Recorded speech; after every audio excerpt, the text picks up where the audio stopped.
What up, everybody? My name is Marcus Whitley, and this is Good Behavior.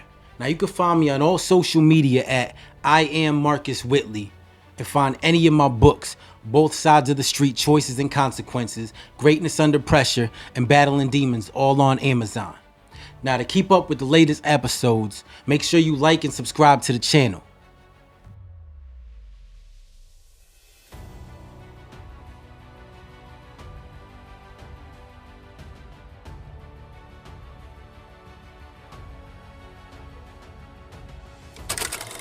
What's going on? My name is Marcus Whitley, and yes, this is Good Behavior. Now, this is a special episode because this is something I haven't done in a while, and that's the work release segment, where I get to travel outside of the studio and interview different guests. Now, today's guest I have with me, his name is Tay. He's a former student of mine. You want to say hi to the viewers? What's up? All right, so the reason I got you on is because, like I said, you were one of the former students that I had. So why don't you let the viewers know, how did you end up in an alternative school? I was never kicked out of class, thrashing schools, classrooms, fighting. And that led me to get kicked out of public schools by 5th grade. Now, so you've been struggling pretty much all your life is through school. Yeah. Now, while you were on that journey, did you ever see yourself graduating? No, I thought I would drop out and never finish school. So at that time, like, aside just from dropping out, where did you see your life going? Just working a regular 9 to 5, trying to make it by day. Now, did you even see yourself getting a 9 to 5 without having a diploma and dropping out? I knew it'd be hard, but I was going to try my best.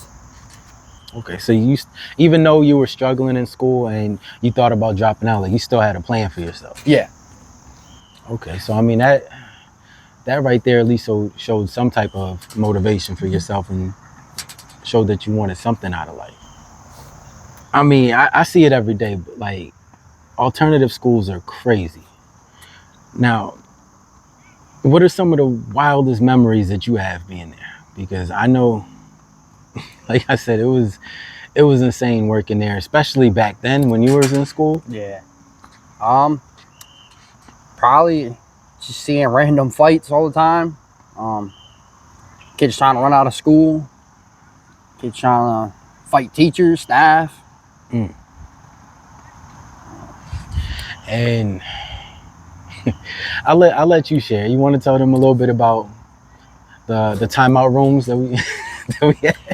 How much time you spent in them? There was no joke. I mean, remember there was a time I think I held the record for being in there like 2 weeks straight. Oh man. It's just a little empty room. You get about 4 tiles. You leave that square. It's gonna lead to a hold. But yeah, I spent too much time in those rooms and not enough in the classroom. I'll say that right now. Yeah, I remember, and back then, like, you would be in there for days at a time. Now, they changed the whole thing. They don't want kids in there for longer than 15, 20 minutes. Dang. They want them in and out. So even if they're not ready to be back in the classroom, they just want us to throw them back in there. Yeah.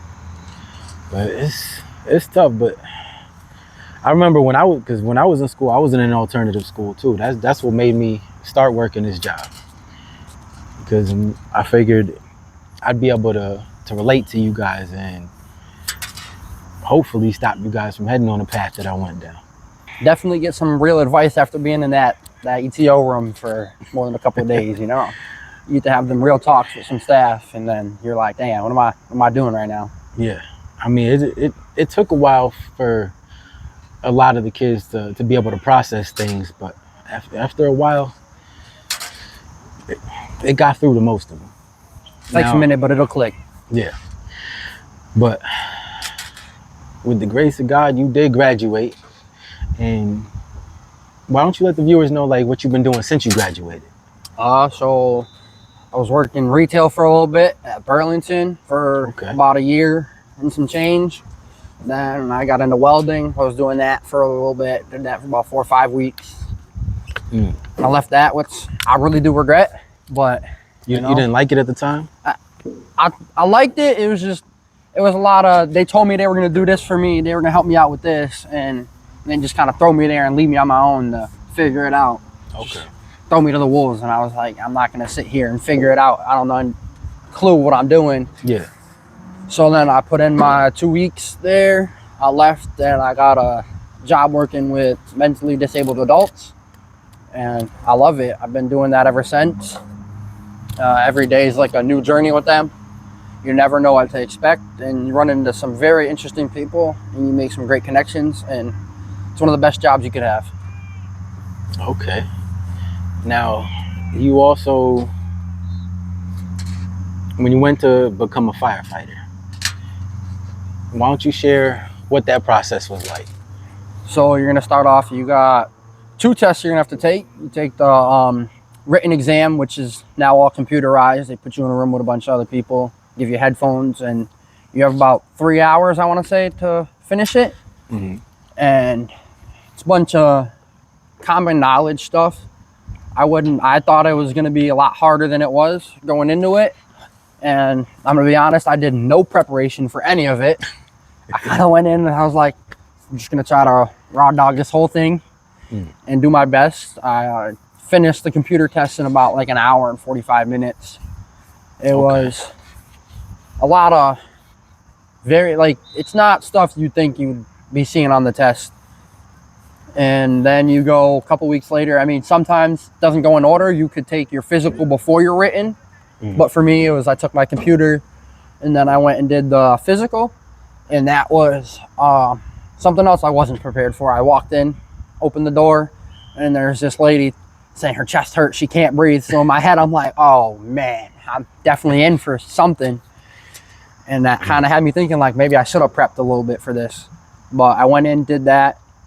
They have you drag a dummy around. You hit a dumbbell. It's like a weighted dumbbell.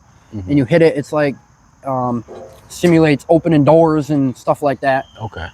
You do a ladder pull. You're moving a ladder. They have you crawl through a little maze. The maze was probably the trickiest one. The dude told me, he was like, I'm going to give you a heads up. Don't take your hand off the wall. Me being the funny guy I am, I took my hand off the wall, got all disoriented. And then I started freaking out because I'm like, I'm not going to meet my time. You're timed on all of it. So I was like, I'm not going to meet my time. Put my hand right back on the wall, found my way out. Okay. I had a couple seconds left to spare. But it's definitely something I wouldn't go in trying to, with the mentality you're going to raw dog it, because you got to prep for that.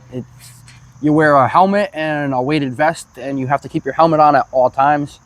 If your helmet comes off at any point in the process, you will fail. Or you have to go recover your helmet and redo whatever it was you were doing at that time to pass. Wow. I mean, it sounds intense. It's no joke. That was something serious. So it was just that the one physical and the one test? Yep, the one written and the physical, and then you get put on a wait list. That could take anywhere from months to years for you to be accepted, but your wait list, it only lasts so long. So mine expires in October. I took it last October, so it's about a year. It'll last.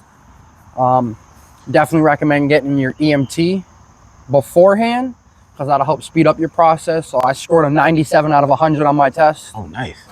Now, but because I don't have my EMT, it still sets me back farther on the list. So do they require the EMT? Some cities do require it. Springfield does not require it, but having it will boost you on the list. Okay. So it higher your odds of getting hired quicker. Okay. Now, so you've been on the list for a little while now? Yeah, since about, I want to say January is when they put me on. Okay. So, I mean, that's something, once you get that call, just make sure you're ready for it. Yeah. Be prepared mentally and physically. So, do you have anything else going on besides waiting to be on the wait list to be a firefighter? What else is going on with you? Started another new job working at BHN, so I'm working with recovering addicts. Nice. I'm trying to save as much money as I can because I got a kid coming. So, ooh, congratulations. Thank you. You know what it is yet, or it's a boy. Oh, nice. So, another little crazy little crazy man coming. So the goal is to keep him on the right path and I out was of an gonna say, alternative school. I was just about to say that. Got to make sure he don't end up Yup. in the same spot. So just trying to prepare for fatherhood, honestly. Okay. I mean, I'm not gonna lie to you. It's the best thing in the world. I hear that a Like, it lot. changed my life. It's a lot to deal with, but like I said, I would go through everything all over again. So, where do you see yourself in the next 5 years? Hopefully the goal is to become a firefighter. So hopefully a firefighter.